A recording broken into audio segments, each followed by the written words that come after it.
It was the day my parents sat down with me and my younger brother and younger sister and gave us the "it's not your fault we're getting a divorce" speech. My dad had been involved with others. That deeply affected me. I am just convinced if we want to change our culture, if we want to change our world, we have to go after married couples and change those marriages. Trust has to be rebuilt, and it takes time, and it's compounding. So it's just step after step after step after step. The way I ensure a life of fidelity, or if you've had a betrayal, future fidelity, continual fidelity, is to make sure that I am chasing hard after my bride and no one else. So if you're struggling with affair recovery, this is the pathway to a vibrant and dynamic relationship in the midst of a betrayal. Welcome to the Affair Recovery Podcast, where we ask your questions to our expert therapists to help you get unstuck and move forward. Today's episode is a little bit different, as we're going to be interviewing Jim Ramos. He is an author, a pastor, and founder of Men in the Arena. And we're going to be talking about his new book called Guardrails.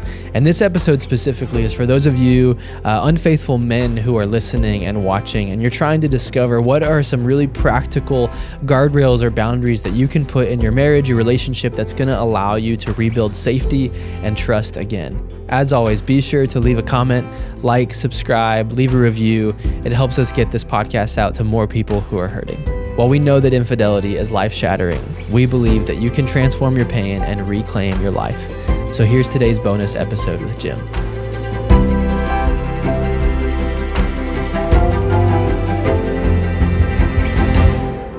Jim, welcome to our podcast, the Affair Recovery Podcast. We're so grateful to have you. And Rick and I have really gotten to know you a little bit here, and we've been reading this new book that you just had come out called Guardrails. And we're going to get into all the things on the book. But first, I just want to ask you, who are you and what do you do? And can you shed a little bit of light on that for our audience and those that are listening? I'm the husband of a queen for 34 years, and I've got 3 adult sons who are my hunting buddies and best friends at this point. They're in their 20s and 30s. 3 grandchildren. I think there's a 4th on the way, but nobody's telling me anything. I can just see the signs, if you know what I mean. I love to hunt and fish and drink coffee. Like, this is the trifecta. I got a deer over here, coffee here, and I love to hang out with guys. So this is a great day. And we have a ministry called Men in the Arena. Like you guys at Affair Recovery, we do a lot of different things. We do anything actually just to help men get on track and be the men that God has called them to be. That's incredible, man. And I just want to say thank you for what you do. As a dad, I have 3 boys, 4, 2, and 1. And I am just sitting here going, man, I'm so grateful for men like you that are investing in the next generation of men, because we both know our culture, our society needs it. And so, yeah, thank you a lot for what you're doing. I am honored. It really is humbling. And just to let you know, I've raised 3 sons as well. And I'm not doubting you're going to heaven, but your wife's going to have a big, special place. Boy moms are special to God. Yeah, and one of the things I have to really pray for extra forgiveness, I am the oldest of 3 boys in my family, and I've had to repent for everything we did to my mother. And so moms do have I look, because one of her favorite phrases was, "I'm going to come unwound," which I took literally as a 6-year-old. So I would put like frogs and lizards in her gown, and then she would grab it and start screaming, and I'd just be watching. I wanted to see what unwound. She never did. She just would scream. But I always thought she'd be like a top, but it never happened. Jim, given what you do in Men in the Arena, and I know you're a pastor as well, writing a book, I would imagine, is a really significant investment of time and energy. And so would you just share a little bit about why Guardrails, given your heart, your story, your journey? I don't know what you guys got for your 13th birthday. I remember my 8th Christmas, I got a pellet gun. I remember that, but I do remember my 13th birthday. It was the day my parents sat down with me and my younger brother and younger sister and gave us the "it's not your fault we're getting a divorce" speech. So that deeply affected me. My dad had been, involved with others. It deeply affected me. He was married a year later. My mom was married 2 years later. My whole world went from this nuclear family to just a Brady Bunch overnight. And for me, I made a commitment I would never let that happen. And that's one thing to say it, but to live and have a vibrant marriage with a person so different than you as a woman And to do it in the midst of brokenness is just takes stubbornness. It's very, very hard. So for me, I just want to help specifically the men, because men tend to not understand the temperature of a relationship the way women do. It's kind of their superpower. So we wanted men who are typically the thermostats and not the thermometers to get ahead of the curve so they don't have their thermometer wives telling them, hey, bro, we're at a 2 out of 10 right now and we're in trouble. So that was I just deeply desire to see couples thrive. If you go back to a survey in 1936 by J.D. Unwin, he surveyed, this is not in the book. I learned this after the book. He surveyed 5,000 years of civilizations. He studied 86 cultures, and he wanted to answer this question: what causes cultures to thrive and citizens to be satisfied with their nation? And of all of his surveys in 1934, he came up with these two things: prenuptial chastity and post-nuptial monogamy.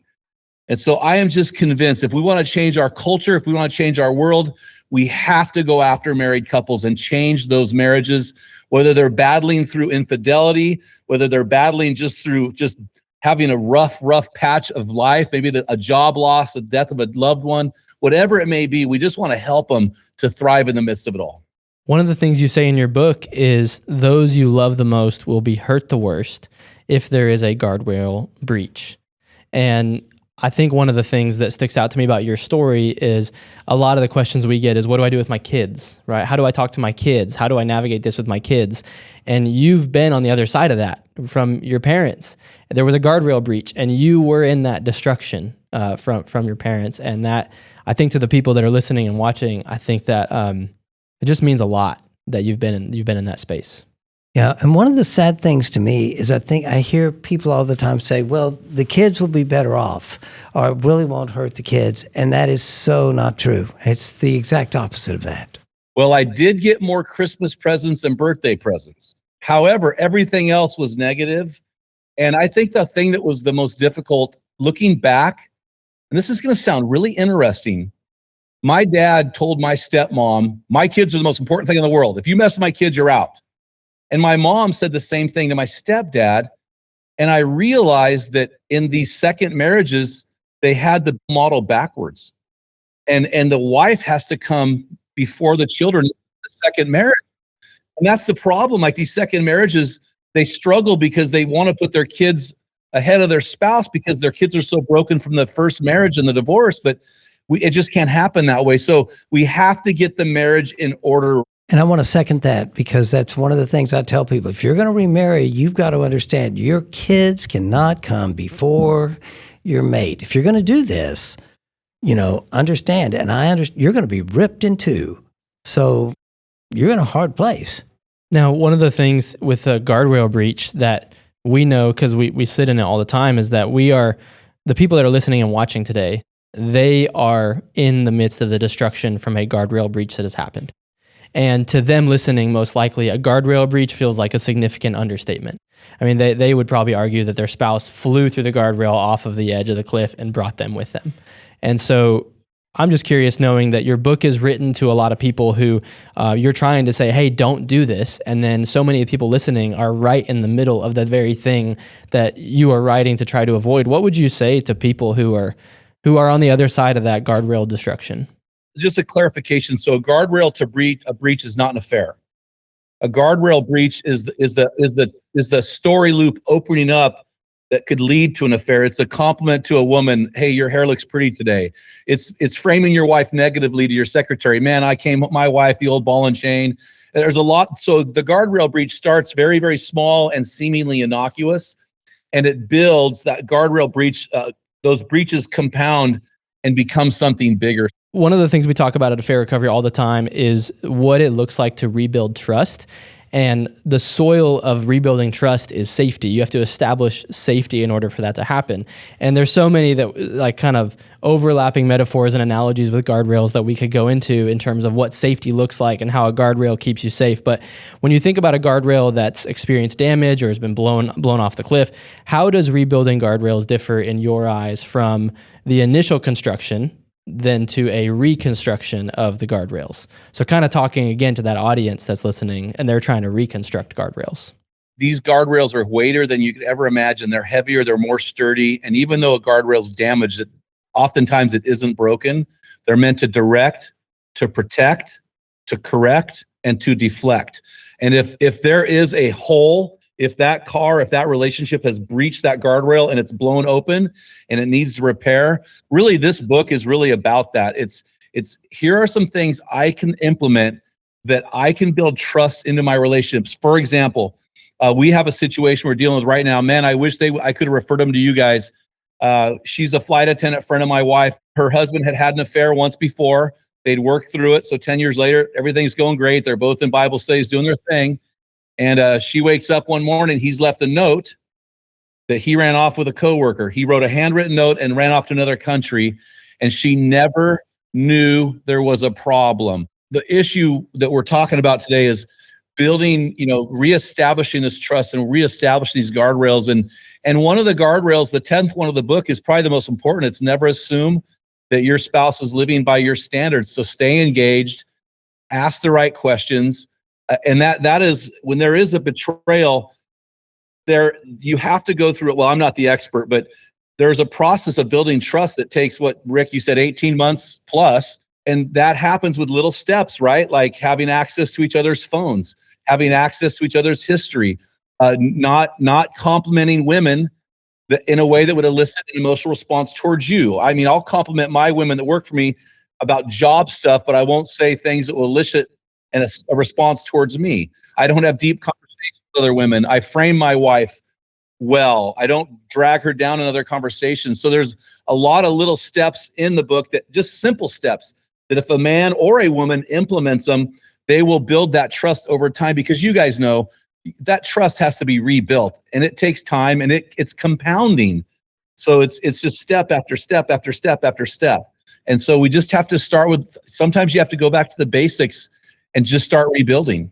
One of the things that I've noticed, Jim, and I wonder how you counsel with this or talk to guys, but a lot of times after a betrayal, guys go, okay, I'm not going to do it again. You can trust me. That's it. I'm done. Never do it again. And the wife is going, that doesn't help. And I need to see things. So they start asking them to do things. And once they start asking them to do things, then the guys get really resentful because they feel like their wife is trying to control them or trying to manage them. And I know how I respond to that circumstance, but how do you handle that if you see a guy that feels like his wife's having to tell him what to do and all of that?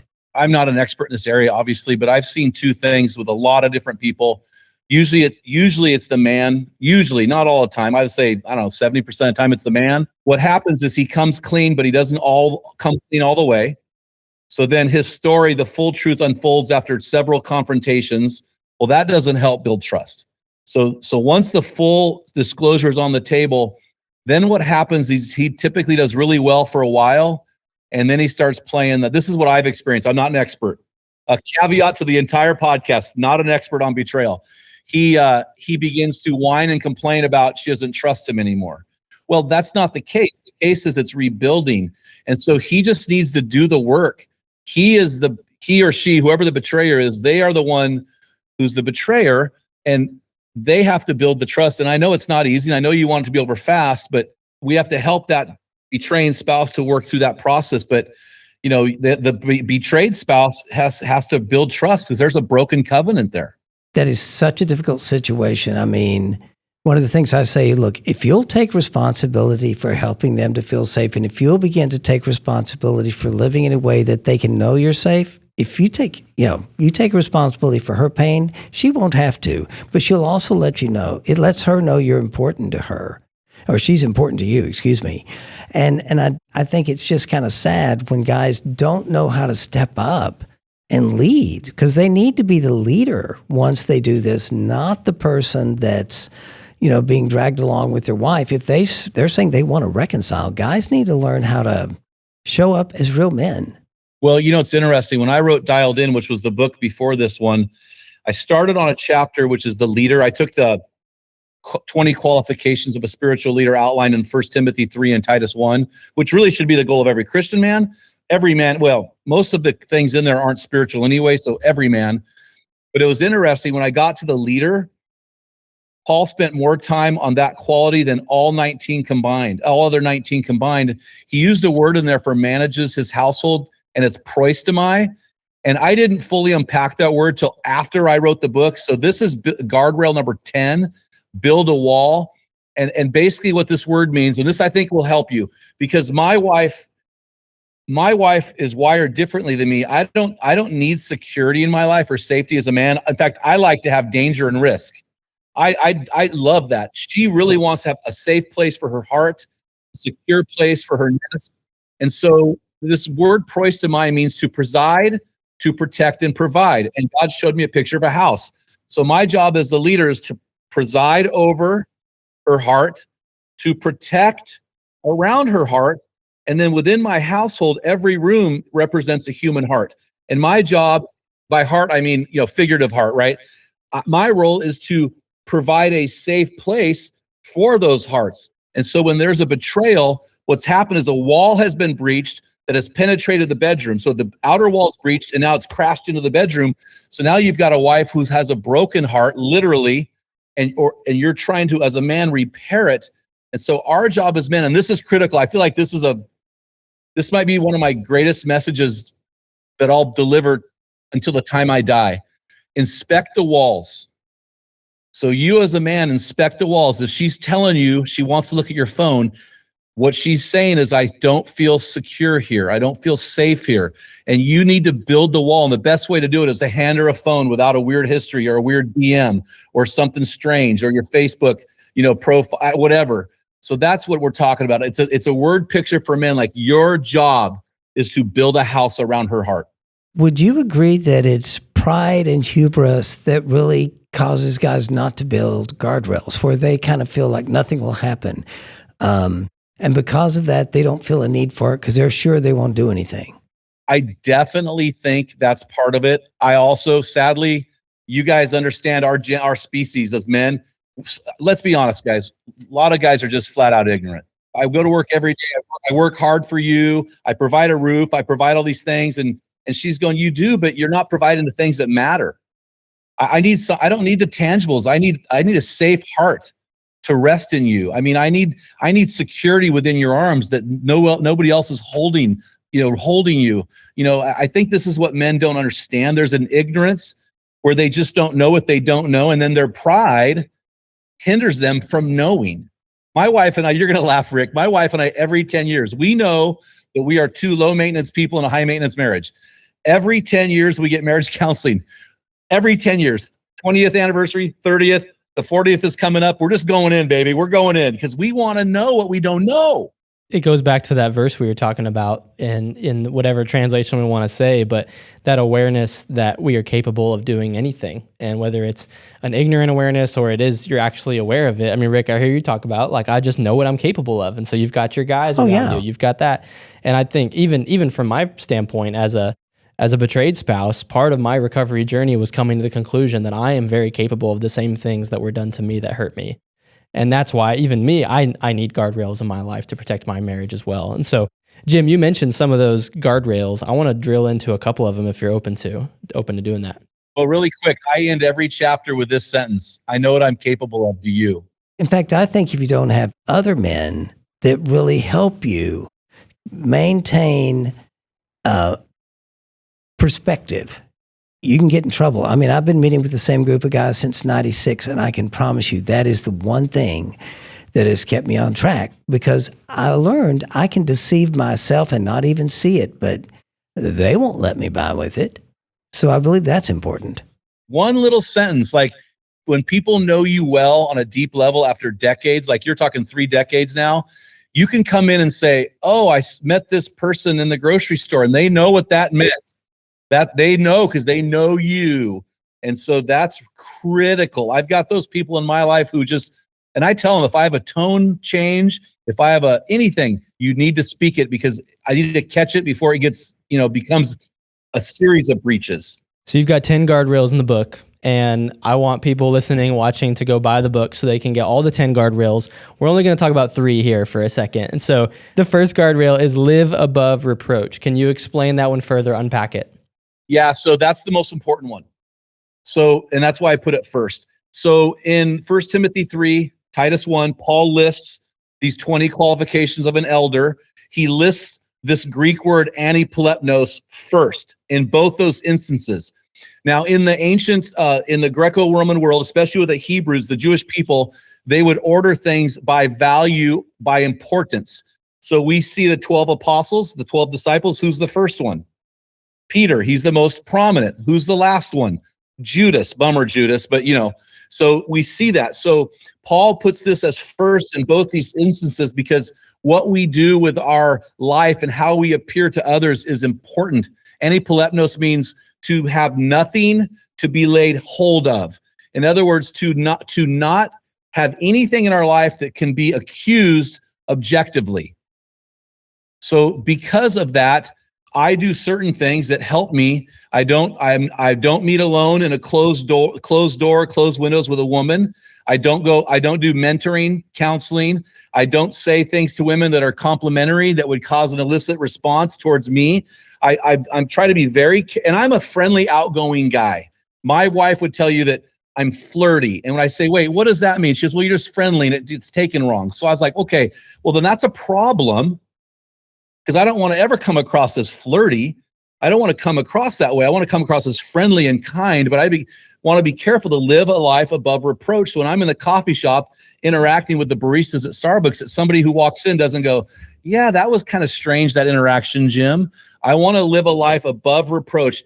In other words, I want to have non-starters in my life. I don't want to have anything start up that could lead down the path, which is why I build the guardrails, to have a series of non-starters. Once a story loop gets open and somebody begins to interpret what they've seen, we don't know what's going to happen next. So living above reproach has been a critical factor for me. So it was very careful to build guardrails to live a life that was above reproach and that would leave no story loop open for people to interpret with their own perceptions. Would you agree a part of that, Jim, is being consciously aware of not just what you're saying, but how what you're saying impacts other people? So you're not just being loose, but you're really considering the impact of words. I'm a man, and so when I speak to a woman, I don't know what she's bringing to that conversation, whether she's a barista at Starbucks, whether she's a grocery store clerk, whether she's my waitress. So I have to be very careful to not say anything that she could misinterpret. I am not going to have deep conversations with a woman. I'm just not going to do it. I'm never going to talk about my bride to another woman unless I am pumping her up, which is guardrail number 4, which is the most significant guardrail for me personally in the book. I am going to build my wife up. I'm going to speak over her to others such a way that people just go, man, that guy, that ring means something to him. He is untouchable. And I just want to I'm 6 years old, but I can't tell you how many 6-year-old guys I find that are falling into these adulterous affairs with younger women because they know how to talk to them. And we just need to be really careful. The only one that deserves any kind of conversation that's deep is my wife. And I'll tell you, as a man, I struggle to do that with her because I'm a man, and so I want to give her all of my capacity, both verbally and emotionally. So one of the things I think a lot of people would say when we start getting into these guardrails is, live above reproach, keep it surface level, always keep the blinds open, the door always stays open is a pushback you get a lot. That just sounds so legalistic. What do you say to that? Yeah, my bride is a flight attendant and she was driving. She's gone right now on a flight to Mexico, but she was driving to the airport. She leaves every morning early. I kiss her goodbye. I pray for her and she goes. And I get play by play all the way up to the airport. Then she says, I love you. I say, I love you more. Little heart emoji. We do the whole thing, Well, I get a text from her like 10 minutes after she left. I just got a ticket. She was going 62 in a 45 and she got a ticket. And here's the deal. The law is 45 in that case. She was doing over the law. We have laws for a reason. They keep us in bounds. They keep us between the rails, so to speak. And so I would tell somebody, murder is legalistic, but I'm not going to murder. right? Speeding's legalistic, but I'm going to try not to speed, and so we have these things for a reason. So yeah, they are legalistic in a sense, but the book isn't about what not to do. The book is more about what to do, because when it comes to my wife and when it comes to protecting her heart and her relationship, I'm going to do everything I can to be legalistic, because I know this is going to sound harsh, you guys, and I don't want it to sound harsh. I don't care what the other woman thinks. I only care about what my bride thinks. And so if people think, if another woman thinks I'm legalistic with these rules, I really, and I know this sounds abrasive, I really don't care. I just care about Shanna. There's a part of me, because I was in construction a lot as I was a younger man. And I'll tell you what, there are certain things you do actually for safety. And they're a really good reason. And I don't consider it legalistic in some of the things I used to do to keep from dying on the job site. Guardrail number 3 is stay emotionally disconnected. This is the last one we're going to look at, and then we're going to let everybody go buy the book and look at the other ones. But what would you say about this one? This is the most important. This was every so often when you write a book, the book gives back to you. Like there's always one time the book gives back to you. And this is the time for me. So this book gave back to me more than any other chapter. The editing process got messed up. It should be stay emotionally connected, because I want them to be connected to their bride or their husband, for the women, you women listening, which means never be emotionally connected to another person who's not your spouse. So I have a limited capacity as a man to be connected to my wife. I'm not going to squander that at any other woman. Almost everybody who's ever been married, I don't care what you believe, unless you're in some, like Eastern religion, you'll usually in America have a pastor, and he'll usually quote Genesis 2:24. For this reason, a man shall leave his father and mother, be united to his wife, he'll cleave to his wife, and they will become one flesh. I mean, we've heard that 1,000 times. But I thought about this. I've performed almost 100 weddings over my career. I've never heard that phrase mentioned, the word for cleave or join to. I've never heard it preached. So I did a deep dive, and I just I nerded out on this word more than when I watched every Star Wars series and movie in chronological order. I nerded out that much.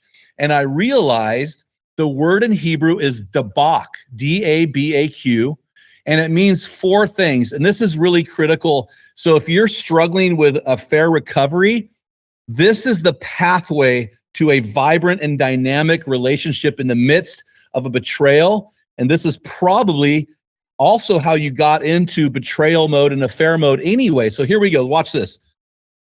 This word Debac has 4 meanings. It's very cool. The first one is to impinge. Isn't that strange? Tomorrow is my 1-month anniversary of hip replacement surgery in my right hip. I had a ridge on my socket that impinged the ball joint from rubbing, and at 60 it rubbed to bone, and I had to have the whole hip removed because I had this impingement. And here's what I want to tell you. Marriage is not easy. My wife made me vow in front of the 300 people to pick up after myself around the house. I'm like, what are you doing, girl? You're rocking my world. She's like, oh yeah, that's my job. And my job is to come and go, hey, give me the credit card. I mean, you know what I mean? Like, hey, we just rocked each other's world. And it's hard when you come together because you're impinging on each other's solo freedom. So the second thing this word means is it means to adhere to. So in Genesis 2:18 and 20, God says, hey, I'm going to make him a helper suitable. It's the Hebrew ezer kenegdo, which is the one who stands opposite of me. She has my back. She sees what I don't see. She says what I don't say. She feels what I don't feel. She is what I am not, and I am that to her. So we have to be joined together in an adherence, in an adhesion, so that when people hear Jim, it's Jim and Shanna, Jim and Shanna, Jim and Shanna, Jim and Shanna. The third thing it means is to abide or to be joined together. It's a picture of this. Every time I hold her hand, I lock it. And I lock it as a reminder that I am to be joined to her. She's listen to me. This is important for you people listening. That is not your partner. That is your person. And guys, I hate to tell you this because the men go kind of shake their heads and go, oh man. And the women go, yahoo! The fourth meaning of Debac is to pursue, overtake, and chase after. So the way I stay connected to my bride, the way I ensure a life of fidelity, or if you've had a betrayal, future fidelity, continual fidelity, is to make sure that I am chasing hard after my bride and no one else. So my wife and I have changed the phrase from date night to Debac night. And we do that for a couple reasons. Sometimes it's a debacle. We're trying to figure it out, and it's kind of like a debacle. But we just want to. Debac night says, "Hey, this is our night to connect." I don't have money. Well, hey, go to Mexican food, buy a Coke, share a Coke, and just munch on free chips and salsa, right? I mean, it's not hard. Go somewhere and just eat together. My wife loves go to Goodwill, and I follow her around Goodwill. There's easy and cheap ways to do it. The key is that you are together and you are connecting. And so that chapter for me, guys, was so deep and so meaningful. It was just another reminder, hey, Jim, you need to cleave to or be joined to Shanna, and it never, ever ends. The biggest problem I've got is also teaching guys to stay disconnected, not from their wives. I'm going to give you an example today. So I got up this morning. I was on a podcast at 5:45 a.m. So I got on the podcast. I ran over to Starbucks. They know my drink over there. I acknowledge my baristas in my book. They're all women. And I walked in there, and Emily hands me a cup of coffee. I go sit down and I sip it. I'm like, man, this Starbucks 1971, she got the cream right. She got everything perfect. So I went back to her to get a refill. And I said, Emily, that might have been the best cup of coffee you've ever made. Boom, there it is. I complimented another woman. But she walked away going, man, I'm the best barista ever. What I didn't say to her is, that green apron really makes your eyes pop. Complimented her in a way that was superficial, performance-oriented, and it elicited a positive response towards herself and not towards me. So I'm a friendly guy. I'm just friendly with wisdom. I think this goes back to even that question of legalism too. One of the things I love that you said, Jim, was guardrails aren't fun, they're fundamental. And they aren't pretty, they're practical. And again, going back to the stakes here, talking about marriage or rebuilding a relationship that's been broken, it's not always meant to be fun and pretty. And that fundamental and practical piece, I think, is a really, really key thing for people to walk away with as they think about what guardrails look like for them. And that's one of the points that you make is, hey, it's not just these 10, but go through the exercise of figuring out what these guardrails, these boundaries look like for every person that are listening, right? Anything you would add to that? In the middle, there's a chapter for singles, and the subtitle is Deserve the Bride You Desire. And so I started implementing these guardrails as a single man. These guardrails this almost could be a single man's guide to marriage, because if you implement the sooner you implement those guardrails, the stronger your future marriage will be. So for me, and then for the married guys, it's deserve the wife you decided, right? I want to live in such a way that my bride deserves me, because she can have anybody she wants. I want her to look at me and go, man, I made a good choice in that man. Nobody can love me better than him. And so it's just, these guardrails just give us a foundation. Marriage is hard. Jim, when I read the book, I just had the thought, man, I hope every both betrayed but also unfaithful spouse will read this as they're asking the question of how do I rebuild trust and safety in my marriage?